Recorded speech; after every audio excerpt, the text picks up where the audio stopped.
हम पूरे उस बिल को उस एक्ट को अनकॉन्स्टिट्यूशनल मानते हैं और ये आर्टिकल 25, आर्टिकल 26, 14 और 15 और 29 का ग्रेव वायलेशन है। ये हम पहले से ही बोल दिया है और आज फिर आपके सामने रिपीट कर रहा हूँ। No. See, let us be very careful. The Honorable Supreme Court, as rightly pointed out by my counsel, Mr. Nizam Pasha, the Supreme Court has said that the Central Waqf Council and the State Waqf Boards will not be constituted. Waqf by user cannot be deleted.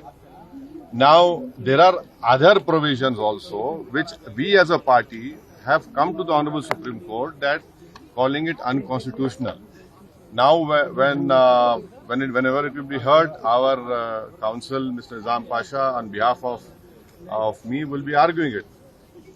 As you know very well, that during the deliberations of the Joint Working Committee, I have given a Dyson report opposing all the amendments that were proposed by the government.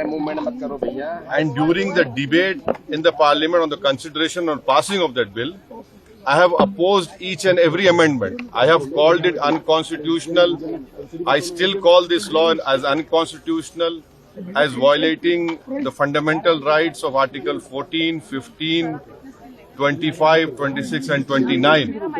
So our legal battle will continue to ensure that this act, against this act will continue. देखिए सवाल देखिए, आपको पूरे उस कानून को समझने की जरूरत है। अब 5 साल का मुसलमान प्रैक्टिसिंग रहेगा, 5 साल प्रैक्टिसिंग मुसलमान का तो रहेगा। अब उसको कौन डिसाइड करेगा?